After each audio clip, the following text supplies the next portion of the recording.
Good morning. I have just received a briefing from Director McConnell and Lieutenant General Alexander, as well as other members of my national security team. First, I want to thank the men and women who work out here for their dedication and their hard work. The work they're doing here is necessary to protect our country from an enemy who would like to attack us again. The people who work out here understand that the federal government has no more urgent responsibility than to protect the American people. Every day our intelligence, law enforcement, and homeland security professionals confront enemies who are smart,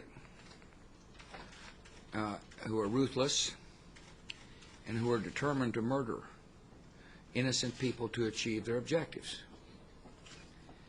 It is the job of Congress to give the professionals the tools they need to do their work as effectively as possible. You don't have to worry about the motivation of the people out here. What we do have to worry about is to make sure that they have all the tools they need to do their job. One of the most important tools they use is the Foreign Intelligence Surveillance Act, or FISA.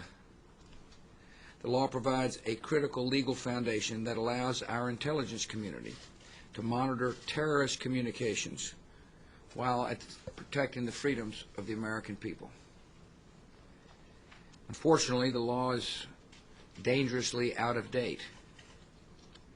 When FISA was passed nearly 30 years ago, the legal protections were based on differences in the way that domestic and overseas communications were transmitted. New technologies have come into being since the law was written.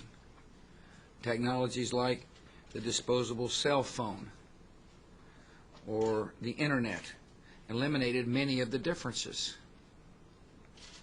So one of the consequences of the way the law was originally drafted is that when technology changed, legal protections meant only for the people in the United States began applying to terrorists on foreign soil.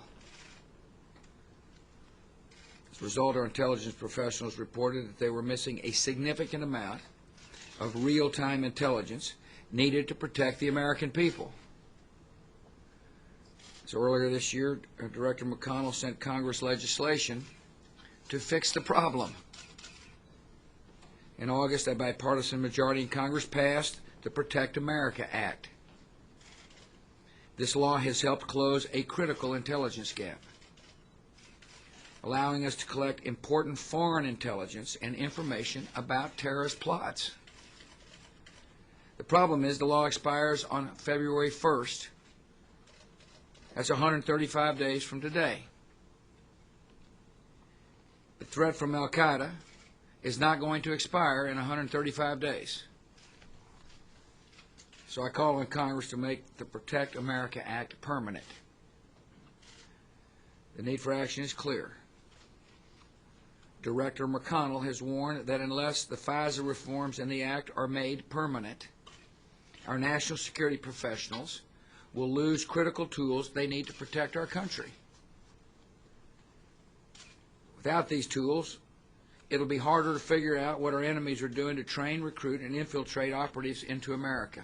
Without these tools, our country will be much more vulnerable to attack. Unfortunately, some in Congress now want to restrict the tools. These restrictions would impede the flow of information that helps us protect our people. These restrictions would reopen gaps in our intelligence that we had just closed. As I did in August in evaluating any FISA bill, I will ask Director McConnell whether the legislation gives him what he needs to protect our nation. The question I'm going to ask is, do our professionals have the tools necessary to do the job to protect the American people from further attack? In addition to making the Protection America Act permanent, I urge Congress to take up other critical proposals included in the comprehensive FISA reform my administration submitted last April.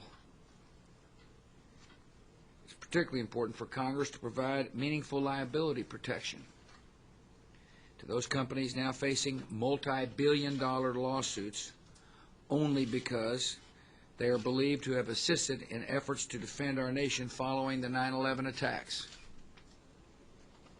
Additionally, without this protection, state secrets could be revealed in connection with those lawsuits, and our ability to protect our people would be weakened. At stake in this debate is more than a piece of legislation. The decisions Congress makes will directly affect our ability to save American lives.